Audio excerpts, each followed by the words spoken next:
Hi friends, today I thought it would be fun to dive into the lower ranking quads that I covered in my quad ranking video. If you want to check it out, please click on the link above or down below. These were Fleur Fantasia, also Risque Rose, Eternal Eden, and Risque Rose. I thought it would be fun just based on the comments from that video, and so many of you were like, listen, this is how I use this quad and those colors, and I'm like, I gotta hop back in, which was the point of me making that video, because I think not only for myself but for you, it created a resurgence of interest for these quads, or perhaps colors that are similar to what's found in these eyeshadow palettes. And I wanted to dive back in because, returning to the points I made about each quad, I will revisit them, but will also mention points that some of you have brought up in explaining why said quad is your favorite despite how I placed it on the ranking. So I wanted to start with Fleur Fantasia. I ranked this 12, I know.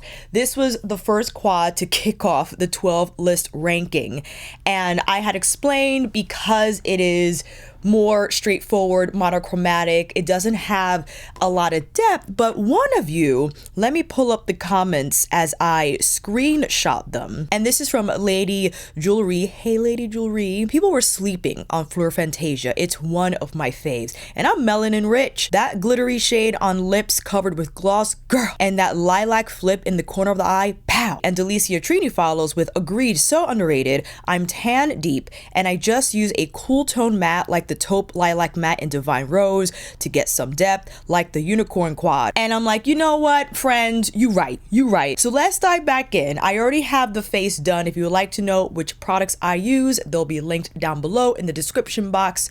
And that means it's time for you to come in a little closer.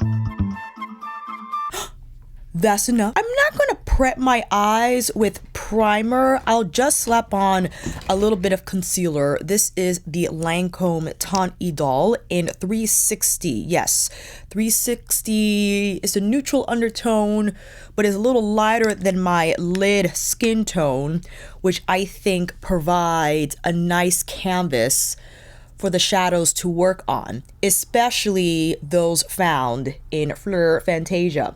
Now, I did mention in my original ranking video that I loved this apricot peach shade. I used this for blush, and even though it might appear a little ashy on camera, I think it applies a little more richly on the skin. And let me know down below, if you're my complexion or deeper, what your experience is with the color Lotus Paradise. Is that what that is? Yes, Lotus Paradise. And I'll demonstrate right here. I'll take Lotus Paradise on the cheeks, and I did this in the original ranking video. And look, it has really nice color when placed on the face. And I could follow up with this shade here. Here we go. Utopia, which is, I think it's like a peach base with the pink flip. Listen, on the cheekbones, and they are prepped already with Mother's dual highlighting stick, which I think an ideal setup, because these are eyeshadows. They're a little tighter than a typically formulated cheek highlight formula would be, and I think having a little something on the cheekbones already will just help this type of a powder melt better into the skin. And of course, I'm going in with Sonia's Mini Fan. Is this the official name? Fan Pro. Excuse me, because first of all, what a perfectly sized fan brush to fit into these 30mm pans, which, yes, I hope we could see the 30mm again, because you just can't get more luxe than these pan sizes. I'm gonna top on a little Utopia. You see what I mean? This is giving you opalescent, which I love. I love that effect for a highlighter as well. Not just your typical shine metallic finish, but something that does have that opalescent flip where you detect a little bit of that pink color, and it pairs beautifully with Lotus Paradise. Just the color of Lotus Paradise, I think, works well with what's happening in Utopia. Isn't that beautiful? I'm just blending a little bit here because I don't use skincare on the regular, so this part of my face is a little drier which means I like to prep it with a little bit of essence and maybe apply a little more moisturizer. And here on the higher points of my cheekbones, I did apply Suku's Pure Color Blush in 145 Beauty 2. Now let's get into the eyes. Okay, let me demonstrate how Lotus Paradise appears on my eyes. Hello, brushes. Through the crease we'll go, and as Lady Jewelry pointed out, if she wanted a little more depth of color, you will just dip out and get like a mauvier or more heartier rose color to create more intensity through the crease. But that doesn't look too bad, right? But again, if you wanted a little more depth and structure, you will most likely have to find another shadow to accomplish that task. I'll just carefully place it here through the crease. That's set up for eye number 1. What I wanted to do is go in with the lavender blue. Beautiful shade, right? It's soft, and it has that pastel feel. It also has the blue flip. I think this will be beautiful all over the lid. And the thing with this color is that even though it's a pastel, I love how it applies by itself. And I just love the texture. Yes, it's a powder, but the way it applies on the skin, do you see that flip? I think it's gorgeous. And yes, this is more specific. It's giving you Easter egg, yes, spring, fresh, all right, flowers in the garden. But I feel with these types of shades, you have to fully commit to the cause, right? Let's just truly commit to lavender blue. And I'm taking it lower under the lash line, right?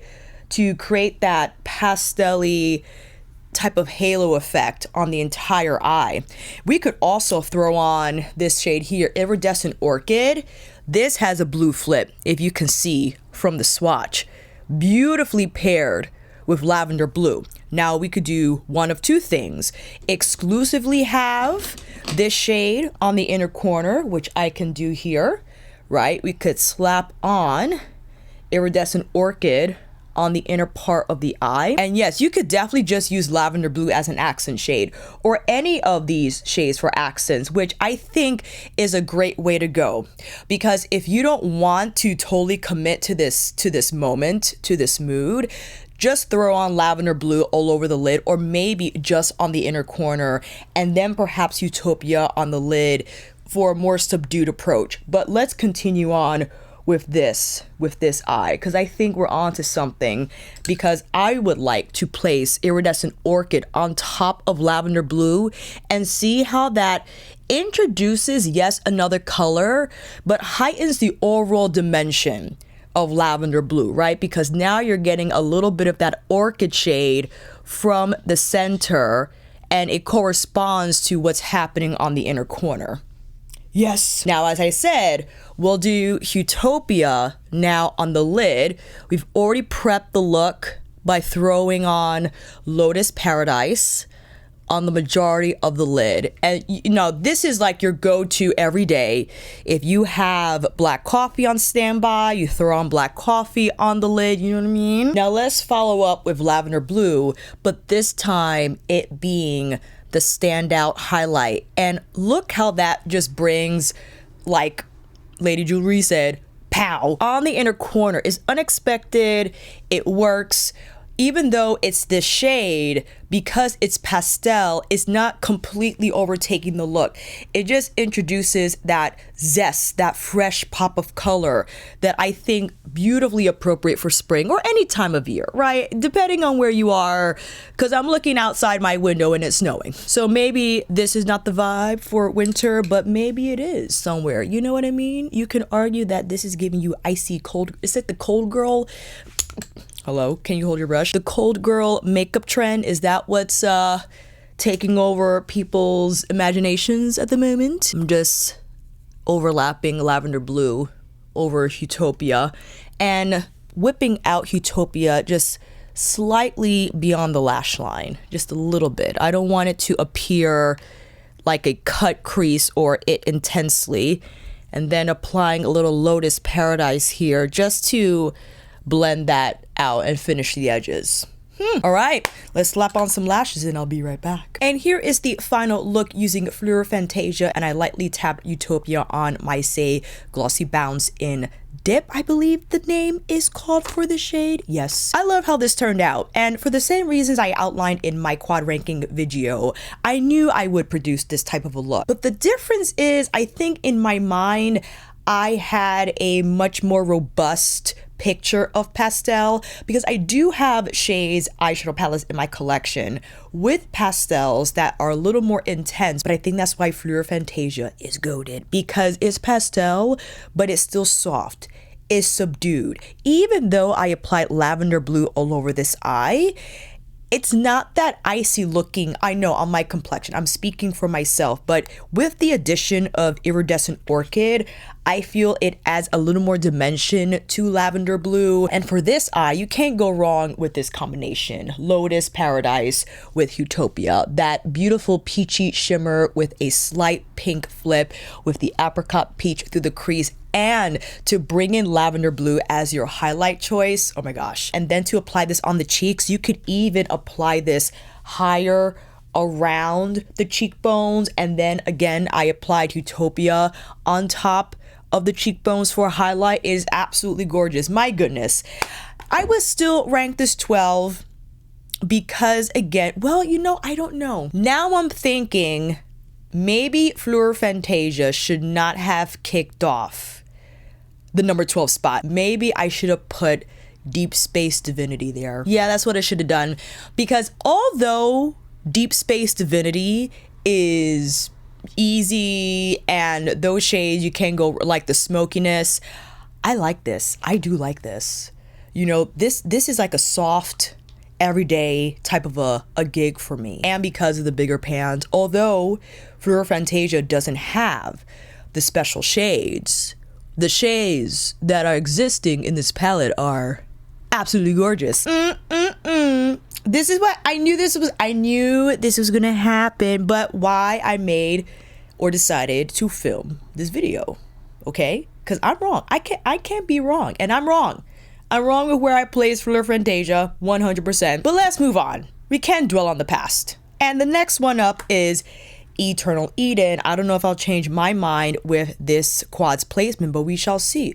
Let's take this off and I'll be right back. Into Eternal Eden. What I had proposed in my ranking video that we take this pink shade, specifically Temptation, all over the cheeks. I was talking floral bouquet vibes, mood, and of course gotta go in with a small angled brush. This is my Hokuto brush, which I adore because it's gray squirrel, but not that it's dense.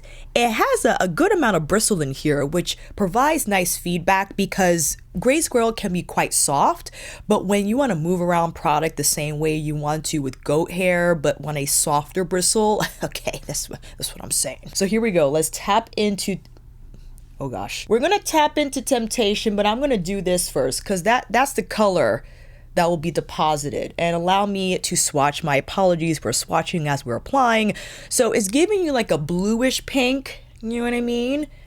I'm just gonna do this higher around the brows. I would highly suggest that you do your brows first, and I will have to 100% redo the brows. It's totally fine because this type of a pink, I think, fares better when placed higher, right? And I'm hitting it right under the lash line. I'm getting right under there. So that's kind of what I was describing when thinking about how I would apply a Temptation. And we could also bring the leftover down so that the majority of the color still sits higher on the cheekbones, but then the rest of it drops lower onto the apples of the cheeks, but there's a softer gradient. You know, that's not bad. I like that. And let's go in for some damage control, because something that you have to consider if you want to whip around blush as I just did and get real in close to the brows, you might want to do that first and then brows after. But you know, it's not a huge deal. If you got to go in and whatchamacallit, draft, you most certainly can do that. I'm just gonna place a little more here, and now we got to take our Fan Pro with Pink Mystique. This is such a beautiful color, and I think appropriate to be placed on top of Temptation, because this is what's going to happen. We're going to get the shine, a little bit of shine, but because the pink already exists in the metallic, the pink from Temptation is just going to carry through. You see what I'm saying? That's pretty. All right, here we go. Into this shade, Earthly Delight. You can't go wrong with the mauves. All right, so let's hit that through the crease, grabbing my Rephr 27, and I'll start by shading the area.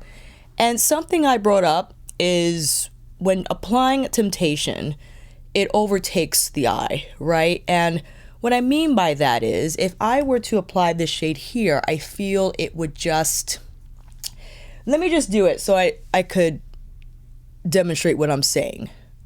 You see, it's just going to give you that pink, but it's not a bad gradient, you know, because now we got the pink and the mauve continues to move through the crease, you know, and that means we could take this shade here, Forbidden Fruit. Oh, look at that. Just marvelous.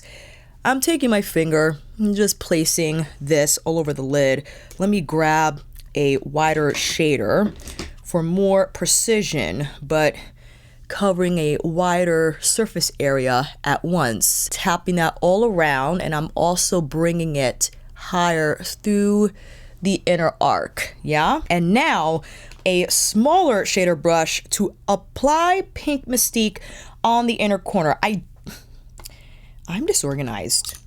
What is happening? Where's my shader brush? Grabbing my Surratt so I could tap this on the inner corner. Okay. And I'm taking a little bit of Earthly Delight on the lower lash line. Not too bad. Now let's totally commit to Temptation, right? I'll apply this all over the crease, the lid. I mean, we're getting in here. I'll also carry some on the lower lash line and then apply Pink Mystique all over the lid. I'm actually thinking maybe we can apply Forbidden Fruit on the outer corner so that it can provide not so much depth, but a little more dimension. Maybe a little bit of depth, but I'm not entirely sure how that will translate given that Temptation is a dominating color right now in this situation. And I'll place Temptation here on the lower lash line, and let me take more Pink Mystique here on the inner corner. Okay, I don't know if I like what's happening on this side. Maybe it reads better from your point of view. I'm not entirely sure. I don't know how I feel about it, but it's okay. Let's take a little bit of Pink Mystique now on the lip. Why not? And apply a little more Temptation. Not necessarily a little more. I'm just trying to carry the color that's already on the cheeks just lower. Okay, maybe I should actually do like a pink lipstick. Maybe that would... No, I'm gonna leave it alone. We're gonna put on some lashes and I'll be right back. Round 2 complete, and you know, I'm slapping my wrist for placing this higher than Fleur Fantasia. I definitely became more excited with the Fleur Fantasia look than I am with now the Eternal Eden look. Although, maybe it's because I don't like how I'm appearing right now on camera. In person, I feel it looks better. And I do enjoy the brackets of color. I do. It's growing on me. Maybe I will feel different by the time this video uploads, and I'll write a pinned comment to explain my positioning then. It's not bad. I do like it. And I gotta say, listen, shout out to this eyeshadow formula that fares pretty well on the cheeks. Yes, you gotta move it around because it is an eyeshadow, and typically eyeshadows do have more pigment than cheek products do. But I think this is a testament to how versatile Pat's powders are. The fact that this is pretty intense in pinkiness, but can be manipulated enough so it appears as a wash of color on the face and not so blotchy if you will. And then of course, Pink Mystique on top. Can't go wrong. I like it. I like it. But now it's time to get into Risque Rose, which I think that's going to rouse my beauty enthusiasm like Fleur Fantasia did. I am expecting it to, so we can only find out when we get there. So let's take this off and I'll be right back. Funny story, as I was filming, I decided to take an Orange Theory class and I had to pause because I would have been unable to make class if I would have filmed the last segment of this video. And of course I signed up for last minute. Walking out the door, I'm placed on the wait list. I'm like, okay, fine, it's snowing outside, maybe someone won't show up. When I got there, the staff was like, let's wait around, see if anyone shows up. There's one person in front of me. I'm like, okay. And I looked in my bag and realized I brought the wrong shoe bag. I didn't have my sneakers. So I run back home, got the sneakers, ran back, and they were like, you unfortunately unable to take the class. So you know what I did? I just ran outside. I ran outside in the snow. The shoes were wet, the socks were wet, and I was cold, but you know what? So be it. It was just 2 miles, but this is to say, fam, don't give up on plan B. See Diori. Whatever you got in place, make it happen. And that leads us into Risque Rose. I'm excited for this because I'm gonna try some things. I don't think this shade would act the same as Temptation that's found in Eternal Eden. That's the thing. This is more of a cream to powder type of a gig. It has a completely different formula, but one of you has suggested okay, that when combined with Mink Noir is beautiful. So let's come in a little closer again. That's enough. Let me grab, hold on. I blindly grab a few Pat McGrath compacts. We got Desert Glow, Paradise Venus, Golden Nectar, and Divine Rose. Ooh, I think Divine Rose would pair beautifully with Risque Rose. Let's do it. You can never go wrong with Divine Rose. It just leaves behind that barely there flush of like a mauve rose pink. It's just gorgeous, and I love how it doesn't look too cool on my skin tone, and the way this formula builds is just incredible. It doesn't appear heavy whatsoever.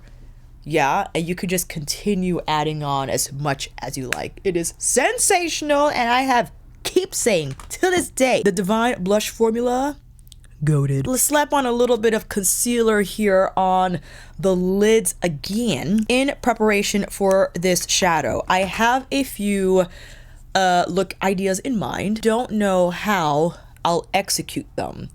However, I completely forgot the looks I did in my older videos when reviewing this Celestial Divinity lineup for 2020, but we're gonna try some things. All right, I think I want to actually start off with, let me see here, Rose Rebellion first, to create this wash of pink, and then go in with Mink Noir, because that could be pretty. I do love this formula. I don't know why we haven't seen it again. The newer formula that debuted in the Quint, which I'm saying is a newer formula because it's the first time I saw that fabric-like texture finish on the shadows, where yes, it's a matte, but it was so finely milled. I think it's fantastic and just beautifully easy to blend. It's not this, however. This is more of like a cream to powder sitch, and I think it does beautifully well on the eyes. And it reminds me of Natasha Denona's formula and Lisa Eldridge's like moussier formula, but I feel this has more holding power. Even though it finds itself in a similar category as those shadows, I think this lasts longer than those. Hopping into now Mink Noir, I actually want to grab more of like, yes, a shader. This is my Tuckahoe Takumi T7, one of my most favorite types of brushes to tap on a smokier shade without it getting out of hand, so we can maintain some control, yeah, ensuring that the majority of the color lands on this portion of my lid, and then I'll take the edges of the brush to pull it through. Not too bad. I'm trying to stretch this out a little bit more. Okay. Ooh, we're getting smoky. And now Mink Noir here on the outer quarter of the lash line. Lavendering. This right here. We need to see something like this again. Extraordinary. Brilliant, actually, to have this much shine without it being as dry as her Blitz shades. And just look, I'm telling you, on the lids, exceptional. Exceptional. You have that lavender base, but this beautiful flash of pink when the light hits. It's just insane. And it might appear icier because of that. I don't mind though. And now we could hit Life on Mars. Life on Mars is giving you rose, you know what I'm saying? But I think that is something nice to be placed on the inner corner. It's going to look a little... See, this is the thing. Perhaps if you're deeper than me, Life on Mars, I think, will appear more of a highlight. But it's all good. I could just dip out. It's fine, because I have so many quads, okay? I have all the quads, actually. I don't mind dipping out in order to create more of a highlight effect. But, ooh, that's pretty. I like that. Now, here's the thing. I'm thinking, since we did a lot of pink with Eternal Eden, I want to explore a more or a simple version approach to Risque Rose, right? If you just want to go a little more, then I would take Life on Mars all over the lid. Let's start off with that, right? Actually, let me grab a brush that has a little more body to it. This is my Lotus Worker, because I would like Life on Mars to be on the majority of my lid and also take a little bit through the crease. Now, I might invite Rose Rebellion to finish the edges. Here's the thing, and I think something that needs to be considered when it comes to Pat Mattes. Pat Mattes pack a punch. And when people say they're not crazy about Pat McGrath or the shadows are muddy, it's because I feel they're using an inappropriate brush for the cause.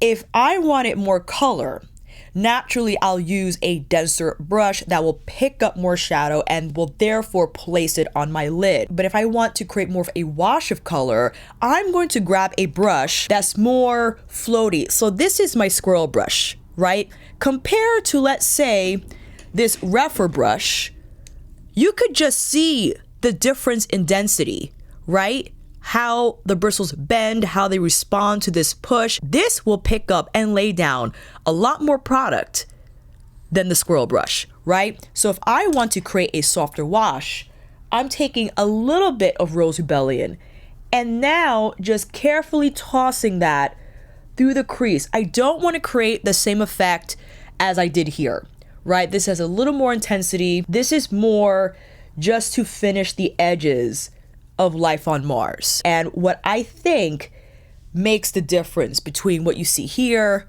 and now what you see here. Because now I want to take Mink Noir across the lash line. I then want this shadow to be our wing moment. You don't have to follow suit with the wing. If you wanted something softer, then you could just keep the shadow right here on the edge of the lash line. I, however, am going to take it a little more beyond that. Again, struggling to find the appropriate angle for these wings when it comes to this side. I don't know why. It's always a problem. If anything, I could have just slapped on black coffee, but it's all good. Now I'm just connecting this dip. It's all about the dip. I think I made it too dippity dip, but it's okay. We're trying. Not too bad. I think that looks pretty. Since now we have Life on Mars on the lid, I think what an incredible opportunity to see how lavendering. Yes, I might have applied a little too much. It's okay. Let's take the majority here through the arc and now through the lower inner lash line. Yes, yes, yes. Just a few casualties is okay. I'll just grab my worker and whisk away. I do want to add a little bit of Life on Mars on the lower lash line. I think that will complete the look. You most certainly can go in with whatever. You could go in with Rose Rebellion instead if you think that's a more appropriate step to take. But I wanted the softer metallic here on the lower lash line. And I'm just looking at my terrible job here with my wing. It's okay. We're fixing it. Okay. Not too bad. Now, I think Life on Mars would have been a little too rosy pink for highlighter. So that means we should just hop back into Fleur Fantasia and slap on some Utopia, baby. Right here. Listen, with Divine Rose, stop it. Utopia is goated. I made a mistake with this ranking. I forgot how beautiful this serves as a highlight. Again, because of its more opalescent finish, that effect just delivers like an ethereal glow effect, I feel, to the cheeks. Don't mind me. I am just fixing my blending here. I'm tapping down more Mink Noir and I'm pulling through the crease and better refining the edges. Also taking a little bit of Rose Rebellion and pulling just a little more color out beyond that lash point. All right, eyes are complete. Let's slap on some lashes and I'll be right back. Here is our final round using Risque Rose. And although Life on Mars would have been too deep for my cheekbones, I slapped this on my Say Glossy Bounce and I love the more rose effect it gives, that more rose metallic finish. And here are the eyes. I have to say, if I were to create a mini ranking from this demo, 1, 2, 3, Fleur Fantasia, Risque Rose, and Eternal Eden. Now I feel I have to go back into Divinity and Bronze Borealis. Fleur Fantasia, I think, takes the cake. It most certainly does, and shame on me for placing it 12. I was seeing it through a lens of limitation. I was too preoccupied with it being pastel. I forgot how beautiful Utopia is on the cheekbones because of that pink peachy shift, and my goodness, Lotus Paradise on the cheeks.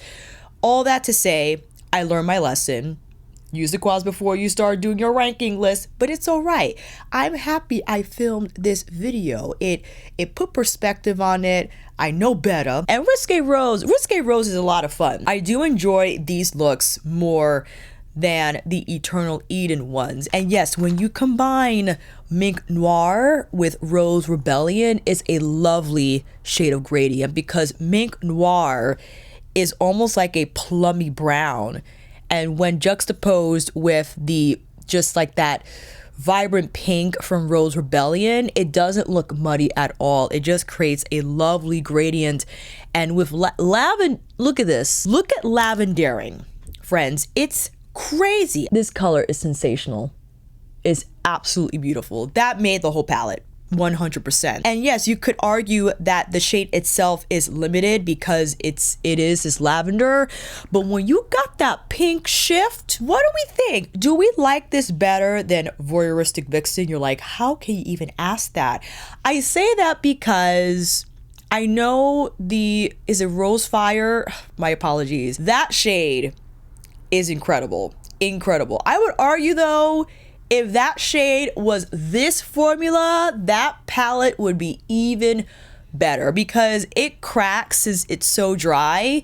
And I feel if we could just get more pickup and it have this finish, but it still be that Rose Fire opal shade or whatever it's called. I don't know, man. I don't know. Maybe you gotta do a video hopping back into Voyeuristic Vixen and just experimenting with that. I do have to repress that shade, but I forgot how pretty Rose Rebellion is. Mink Noir is a fantastic color. I love it. Ooh! And Life on Mars on the lip. Stop it. All right, family, that is the video. I hope this was helpful because again, I would like to kick off the year in diving back into our own collections. And yes, it's fine to buy new things. I'm not saying you're a bad person if you buy new this or new that. There are a few items on my radar as well. I just like to go back to the makeup that I gushed over at one point and there was a reason for it, so why not use these items again? And just like what happened, what you saw with Fleur Fantasia, I was like, it's okay. And now I am completely in love with it again. Completely. I'm going to wear the heck out of that palette when spring rolls around. I'm just gonna wear it now. Forget it. Let's figure out what we compare Fleur Fantasia with to create a little more depth. Let me know your suggestions down below, and I will see you down in those comments. Until then, family, that is a wrap. Thank you all so much for watching. I hope this video helped. And if you like this video, please give it a thumbs up or maybe consider subscribing to my channel. And until then, I will see you on here again with another review tutorial pack quad demo extravaganza. Don't forget, working on a food day inexpensive list for brush shopping coming your way. Take care, and I will see you again soon.